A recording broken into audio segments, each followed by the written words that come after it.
आइए शुरुआत करते हैं अच्छी और सच्ची खबरों की। सबसे पहले बात प्रधानमंत्री नरेंद्र मोदी की, जो 3 देशों की यात्रा के लिए अंतिम चरण में करीबिया देश गुयाना पहुंचे हैं। और इसी के साथ प्रधानमंत्री नरेंद्र मोदी 56 वर्षों में गुयाना की यात्रा करने वाले पहले भारतीय प्रधानमंत्री बन गए। गुयाना में उनका स्वागत करने के लिए राष्ट्रपति डॉक्टर इरफान और प्रधानमंत्री एंटनी फिलिप्स प्रोटोकॉल तोड़कर एयरपोर्ट पहुंचे। खास बात यह है कि इस दौरे पर गुयाना और बारबाडोस ने प्रधानमंत्री मोदी को सर्वोच्च सम्मान देने का ऐलान किया है।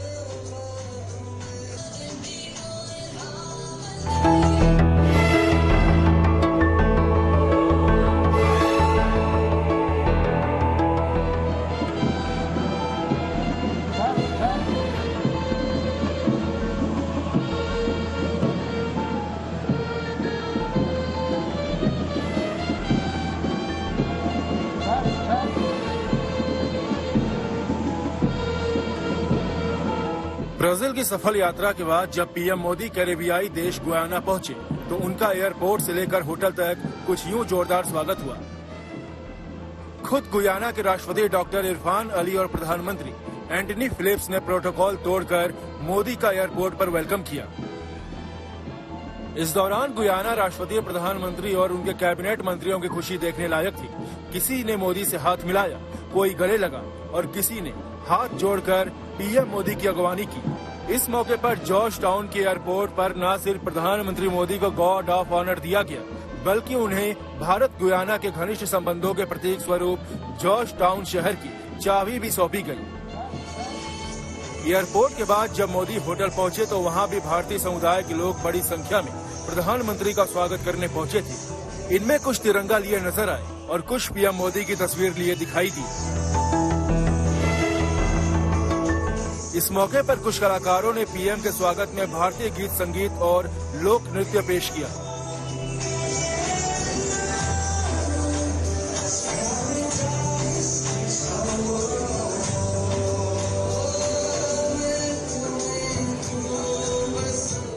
इस जोरदार स्वागत की तस्वीरें शेयर करते हुए पीएम मोदी ने सोशल मीडिया एक्स पर एक पोस्ट लिखा, जिसमें उन्होंने लिखा कि राष्ट्रपति डॉक्टर इरफान अली, प्रधानमंत्री मार्क एंथनी फिलिप्स, वरिष्ठ मंत्रियों और अन्य गणमान्य व्यक्तियों का हवाई अड्डे पर स्वागत करने के लिए आभार। मुझे विश्वास है कि ये यात्रा हमारे देशों के बीच मित्रता को और मजबूत करेगी। मोदी का कैरेबियाई देश गुयाना का ये दौरा कई मायनों में खास है, जिनमें एक ये है कि प्रधानमंत्री नरेंद्र मोदी 56 सालों में गुयाना की यात्रा करने वाले पहले भारतीय प्रधानमंत्री बन गए हैं। दूसरा ये कि यात्रा के दौरान पीएम मोदी गुयाना की संसद की विशेष बैठक को संबोधित करने वाले हैं। साथ ही साथ दोनों देशों के बीच सुरक्षा और ऊर्जा समेत कई अहम मुद्दों पर चर्चा होने वाली है, जिसके चलते दोनों देशों के रिश्ते को और मजबूत करने का एक अहम मौका बन गया है। आज प्रधानमंत्री नरेंद्र मोदी गयाना में हैं। गयाना एक छोटा सा देश है दक्षिण अमेरिका में, लेकिन भारत के लिए 3 वजहों के लिए बहुत मायने रखता है। पहली वजह यह है कि गयाना की 40% आबादी जो है, वो 40% जो जनता है वो भारतीय मूल की है। एक और चीज मैं कह सकूं जो भारत और जिसके कारण से गयाना भारत के लिए मायने रखता है, वो है तेल भंडार। 2015 में अमेरिकी कंपनी एक्सॉन मोबिल ने गयाना में बहुत बड़े ऑयल रिजर्व्स ढूंढे थे और हमें पता है कि भारत 80% से ज्यादा तो उनकी तेल की जरूरत है हमारी इकोनॉमी को चलाने के लिए। हम बाहर से इंपोर्ट करते हैं। भारत का मानना है कि उनको अलग अलग देशों से इंपोर्ट करना चाहिए, डाइवर्सिफाई करना चाहिए। और गयाना एक ऐसा देश है जिसके साथ हमारी इतनी पुरानी रिश्तेदारी है। हम चाहते हैं कि जो 11 बिलियन बैरल्स का जो रिजर्व है, जो तेल मिला है गयाना की कोस्ट में, वो भारत भी इसका फायदा उठाए, भारत भी गयाना की मदद करे इस सेक्टर को डेवलप करने में। कोरोना काल के दौरान भारत ने वैक्सीन मैत्री के तहत मार्च 2021 में गुयाना को कोविशील्ड की 80,000 खुराक भेजी थी। इससे देश को कोविड महामारी से लड़ने में बड़ी मदद मिली थी। इतना ही नहीं, जब पिछले साल राष्ट्रपति अली ने 17वें प्रवासी भारतीय दिवस में मुख्य अतिथि के रूप में भारत का दौरा किया था, तब उन्हें प्रवासी भारतीय सम्मान से सम्मानित किया गया था। और अब जब प्रधानमंत्री मोदी गुयाना दौरे पर पहुंचे हैं, तो गुयाना और बारबाडोस ने पीएम मोदी को अपने सबसे बड़े सम्मान से नवाजने का ऐलान किया है। प्रधानमंत्री मोदी को अब तक 17 अंतर्राष्ट्रीय अवार्ड दिए जा चुके हैं। इनमें 2 अवार्ड के साथ ये संख्या 19 पर पहुंच जाएगी। डिफेंस गयाना ने भारत से काफी डिफेंस इक्विपमेंट भी खरीदा है। भारत ने एक लाइन ऑफ क्रेडिट के जरिए 2 डॉर्नियर एयरक्राफ्ट गयाना को बेचे हैं और हमें पता है कि दोनों देशों के बीच रक्षा और डिफेंस के मामले में भी और करीबी रिश्तेदारी होने वाली है। तो ये तीन फैक्टर्स है जिसकी वजह से गयाना, एक छोटा सा देश जहां आबादी सिर्फ 8 लाख लोगों की है, भारत जैसे देश के लिए इतने मायने क्यों रखती है, ये हैं 3 फैक्टर्स। लेकिन इससे पहले पीएम मोदी ने अपने ब्राजील दौरे G20 समिट के लिए आए दुनिया के कई देशों के नेताओं के साथ द्विपक्षीय बैठक की, जिनमें इस बार के मेजबान ब्राजील के राष्ट्रपति लूला दा सिल्वा ने द्विपक्षीय बैठक में पिछले साल दिल्ली में हुए G20 के सफल आयोजन को लेकर पीएम मोदी की सराहना की। Bureau report, good news today. पिछले कई हफ्तों से जहरीली हवा से जूझ रही दिल्ली के लिए एक राहत भरी खबर है। कई दिनों की जद्दोजहद के बाद हवा की गुणवत्ता में मामूली सुधार हुआ है और दिल्ली का AQI यानी कि एयर क्वालिटी इंडेक्स 500 के नीचे आ गया है। पिछले कुछ दिनों तक केंद्रीय प्रदूषण नियंत्रण बोर्ड यानी कि CPCB के मुताबिक दिल्ली की वायु गुणवत्ता सूचकांक की अधिकतम सीमा 500 को भी पार कर गई थी, यानी कि हवा की क्वालिटी गंभीर श्रेणी को पार कर गई थी, जिस पर हाय तौबा खूब मची। इस दौरान AQI को लेकर कंफ्यूजन भी पैदा हो गया जब CPCB की गणना के उलट नई दिल्ली के चाणक्यपुरी में अमेरिकी दूतावास की तरफ से AQI को 1600 के करीब दिखा दिया गया। स्विस कंपनी IQ Air ने AQI का स्तर 1500 बता दिया, जिसके बाद कई लोग चौंक गए क्योंकि दिल्ली की एयर क्वालिटी से जुड़ा ये डेटा केंद्रीय प्रदूषण नियंत्रण बोर्ड के AQI की अधिकतम सीमा यानी कि 500 पॉइंट से 2 गुना या 3 गुना था। भारत में हवा की क्वालिटी को मापने के लिए तय मानक 500 है। आसान भाषा में अगर हम इसको समझाएं तो सरकारी आंकड़ों में भारत के किसी भी शहर का या फिर किसी भी हिस्से का AQI लेवल 500 से ज्यादा नहीं हो सकता। यानी अगर AQI का स्तर 500 के ऊपर जाता है तो भी 500 ही दर्ज होगा। AQI यानी कि एयर क्वालिटी इंडेक्स मापने की मैक्सिमम लिमिट ही 500 तय की गई है। CPCB के उलट अमेरिका या स्विस कंपनी IQ Air की तरफ से हवा की गुणवत्ता मापने के लिए कोई अधिकतम लिमिट तय नहीं की गई, जिसकी वजह से समय के साथ हवा की गुणवत्ता के सटीक आंकड़े मिलते हैं और इसके लिए IQ Air सेंसर आधारित मॉनिटरिंग सिस्टम का इस्तेमाल करता है और जिसकी वजह से उसके लिए रियल टाइम डेटा देना आसान हो जाता है।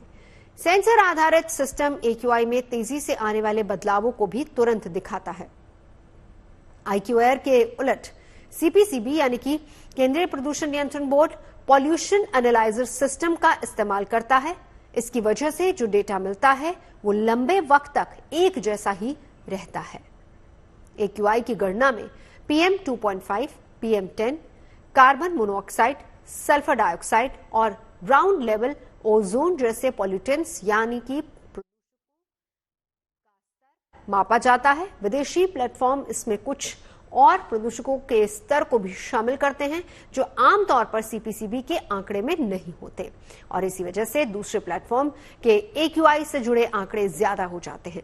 हालांकि हवा में पॉल्यूटेंट्स या फिर प्रदूषक की मात्रा जितनी ज्यादा होती है AQI का स्तर उतना ज्यादा हो जाता है, यानी कि जितना ज्यादा AQI होगा खुले में सांस लेना उतना ही खतरनाक होगा। वैसे तो 200 से 300 के बीच AQI भी खराब ही माना जाता है, लेकिन अभी हालात ये हैं कि दिल्ली NCR के कई शहरों में 500 के आंकड़े को ये छू चुका है। यानी AQI सिर्फ एक नंबर नहीं है बल्कि ये आने वाली बीमारियों का खतरा भी है। दिल्ली में प्रदूषण आया तो बहुत सारी आफत भी साथ लेकर के आया, लेकिन आफत के साथ ही साथ एक कंफ्यूजन भी लाया। कंफ्यूजन ये था कि आखिरकार प्रदूषण कितना है, उसे कैसे मापा जाता है, अगर मापा जाता है तो सही स्केल क्या है, कौन सा AQI देखा जाए और कौन सा देखा नहीं जाए, इसको लेकर के लोगों में काफी असमंजस था। वजह यह थी कि जो भारत का अपना AQI मापने वाली एजेंसी है CPCB यानी सेंट्रल पॉल्यूशन कंट्रोल बोर्ड, वो जो AQI नापती है उसकी अधिकतम सीमा 500 है। लेकिन जो विदेशी संस्थाएं, खासतौर पर जो US मानक है, अमेरिकी मानक है, वो 500 की सीमा नहीं मानता है। उसकी सीमा कहीं पर भी कोई लिमिट नहीं है। इसीलिए जितना ज्यादा AQI बढ़ता जाता है वो उसे ही दिखाता है। इसलिए जब चाणक्यपुरी में स्थित अमेरिकी दूतावास में जो AQI था वो सोमवार को 1600 के आसपास पहुंच गया तो इसकी चर्चा पूरे विश्व में होने लगी और ये होने लगी कि आखिरकार जो हिंदुस्तानी मीटर है उसमें तो 500 दिख रहा है, लेकिन बाकी जगहों पर उसे 1600 तक दिखाया जा रहा है। उसकी दो वजह हैं। एक वजह तो हमने आपको बताई कि यूएस जो AQI मापने का मानक है वो 500 पर सीमित नहीं है। दूसरा वही जो कंसंट्रेशन है, यानी जो उस समय मौजूद धूल कण है वातावरण में, उसे जब मापा जाता है तो उससे AQI निकालने का फॉर्मूला भी अलग होता है। दरअसल अमेरिका में महज 15 माइक्रोग्राम प्रति मीटर क्यूब यानी प्रति घन मीटर से ज्यादा एक्सेप्टेबल लिमिट नहीं है, यानी उससे ज्यादा संतोषजनक नहीं माना जाता है। जबकि हिंदुस्तान में PM 2.5 का संतोषजनक मानक 60 माइक्रोग्राम प्रति घन मीटर है, यानी उससे 4 गुना। इसीलिए जब अमेरिकी PM 2.5 को मापते हैं तो कम कंसंट्रेशन पर भी ज्यादा AQI दिखाता है, जबकि हिंदुस्तान में ऐसा नहीं होता है। तो आप समझने के लिए बस यही बात है कि AQI पर ध्यान दें, लेकिन ये दोनों बात समझकर। तो दिल्ली NCR में पिछले कई दिनों से पॉल्यूशन की वजह से विजिबिलिटी पर काफी ज्यादा असर पड़ा है। साथ ही AQI गंभीर होने की वजह से लोगों को सांस लेने में भी दिक्कत हो रही है। ऐसे में यह जानना बहुत जरूरी हो जाता है कि जिस जगह आप रह रहे हैं वहां का एयर क्वालिटी इंडेक्स आपकी सेहत के लिए कहीं खतरे की घंटी तो नहीं है। हवा की गुणवत्ता के आधार पर केंद्रीय प्रदूषण नियंत्रण बोर्ड एयर क्वालिटी इंडेक्स को 6 कैटेगरीज में बांटता है और ये 6 कैटेगरीज कौन सी ये भी आपको हम बता देते हैं। इसमें सबसे पहले AQI अगर 0 से 50 के बीच है तो फिर उसे अच्छा माना जाता है। इसका मतलब ये है कि हवा सांस लेने लायक है, सुरक्षित है। अगर AQI का मीटर 51 से 100 के बीच में है तो हवा को संतोषजनक माना जाता है। हालांकि जो लोग संवेदनशील हैं उन्हें थोड़ा सांस लेने में दिक्कत हो सकती है। अगर AQI का मीटर 101 से 200 तक है, ये आंकड़ा अगर यहां तक पहुंचता है तो इसको मॉडरेट यानी कि थोड़ा प्रदूषित माना जाता है, जिससे दमा, हृदय के रोगियों को सांस लेने में दिक्कत हो सकती है। इसके बाद 201 से 300 अगर यहां तक AQI आता है तो समझने की जरूरत है कि हवा का स्तर खराब होना शुरू हो चुका है और लंबे समय तक अगर इस हवा में रहा जाए तो ज्यादातर लोगों को सांस लेने में तकलीफ भी होगी और बीमार भी होंगे। और अगर AQI का मीटर 301 से 400 के बीच आ पहुंचा है, हालात बेहद खतरनाक है, खराब है। इस कैटेगरी को बहुत ज्यादा खराब माना जाता है। इसका मतलब यह है कि लंबे समय तक एक्सपोजर होने पर सांस की बीमारी हो सकती है। आंकड़ा यदि 401 से 500 के बीच है तो उससे ऊपर AQI है तो हवा को और ज्यादा खतरनाक माना जाएगा, जो स्वस्थ लोगों के स्वास्थ्य पर भी असर डालेगी और पहले से किसी बीमारी से अगर कोई ग्रस्त है तो उसे और ज्यादा नुकसान पहुंचाएगी। मतलब साफ है कि अगर अच्छी हवा की बात की जाए तो विशेषज्ञों का कहना है कि AQI 50 से कम होना चाहिए और अगर इसके बाद से स्तर बढ़ता है और 500 के ऊपर जाता है तो ये एक इमरजेंसी वाली स्थिति हो जाएगी, जिससे सांस संबंधी दिक्कतें होने का खतरा बढ़ जाएगा और लोगों को सलाह यही दी जाती है कि ज्यादा से ज्यादा घर के अंदर रहे। जिस हवा में फिलहाल हम सांस ले रहे हैं वो हमें बीमार करने के लिए काफी है। दिल्ली NCR की आबोहवा हमें अस्पताल के चक्कर लगवाने में भी कोई कोर कसर नहीं छोड़ रही है, लेकिन अगर हम अपने खान पान के तरीकों में थोड़ा सा बदलाव ले आए, उसमें कुछ पोषक तत्वों को हम ऐड ऑन कर दे तो हमारे शरीर को इस खतरनाक प्रदूषण से लड़ने में मदद मिलेगी। अब आपको इंडिया इंटरनेशनल ट्रेड फेयर के रंग भी दिखाते हैं।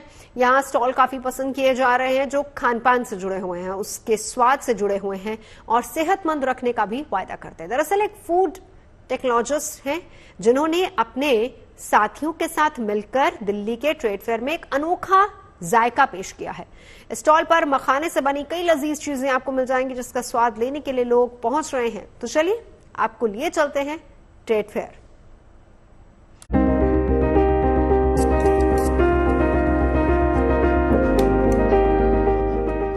तो नौकरी छोड़ के हमारी टीम में सारे हम टेक्नोक्रेट्स हैं और हम लोगों ने नौकरी छोड़ के ये स्टार्टअप लिया। तो हम नॉर्थ इंडियंस जो हमारे देश के लोग हैं उनको मैसेज देना चाहते हैं कि स्टार्टअप भी एक जरिया है और एक कम्युनिटी होना चाहिए हमारे देश में जो नौकरी लेने वाला नहीं, नौकरी देने वाला हो। आत्मनिर्भर बनो और दूसरों को भी बनाओ, यही सोच है MBA फूड टेक्नोलॉजिस्ट श्रवण की, जो मखाना से बने 22 सुपर फूड्स का एक बेहतरीन कॉन्सेप्ट लेकर आए हैं। तो MBA चाय वाला तो आपने जरूर सुना होगा, लेकिन श्रवण MBA मखाना वाले हैं। फास्ट फूड को सुपर फूड में कैसे बदला जाए, इसकी एक टेक्निक ट्रेड फेयर में दरभंगा से श्रवण जी दिल्ली लेकर आ गए हैं। और जो भी आप फास्ट फूड के बारे में सोचते हैं, उन सभी फास्ट फूड को इन्होंने सुपर फूड में कन्वर्ट किया है, उसका बेस मखाना को लेकर। जितनी भी चीजें आप सोच सकते हैं वो सब यहाँ पर मखाने से बनती हैं, चाहे वो डोसा हो, इडली हो, खीर हो, कुल्फी हो, वो सब की सब चीजें यहाँ पर मखाने से श्रवण जी तैयार कर रहे हैं। कभी अडानी विल्मर के मुलाजिम रहे दरभंगा निवासी श्रवण का आज फूड टेक्नोलॉजिस्ट MBA मखाने वाले नाम से स्टार्टअप है, जिसकी दिल्ली के ट्रेड फेयर में आजकल खूब चर्चा है। हमारे जो गुजराती भाई बहन हैं, उनके लिए हमने मखाना ढोकला बनाया। खाना का ढोकला ही बना दिया आपने। हाँ जी, हाँ जी। पूरा ना मान जाए गुजराती। मखाना कुल्फी, बच्चों को कुल्फी बहुत पसंद है, इसलिए हमने मखाने की। देखिए यहाँ सामने भी पेश है आपके मखाना कुल्फी है। दरअसल ट्रेड फेयर में श्रवण ने अपने होम टाउन प्रोडक्ट मखाना को शोकेस किया है। अब जब श्रवण का ये कॉन्सेप्ट ऑफ सुपर फूड स्वाद के साथ सेहतमंद भी है, तो फूड कॉर्नर लोगों के लिए तो खास होना ही था। हेल्दी है ना, मखाने वाला जो होता है डायबिटीज के लिए भी अच्छा है, और इसका टेस्ट ही बिल्कुल डिफरेंट है, जो हमने दिल्ली में खाया ही नहीं है। आज फूड वही सुपर है जो स्वाद के साथ हेल्दी भी हो, लेकिन ये भी कड़वा सच है कि देश की ज्यादातर आबादी जंक और फास्ट फूड की गिरफ्त में है। बस इसलिए ही श्रवण जंक फूड और सुपर फूड बनाने का यूनिक आइडिया लेकर आए। इस स्टार्टअप से श्रवण न केवल दरभंगा में मखाना बनाने वाले किसानों को रोजगार दे रहे, बल्कि देश विदेश के फूड मार्केट में फूड टेक्नोलॉजिस्ट MBA मखाने वाले स्टार्टअप को भी फैलाने का उनका सपना है।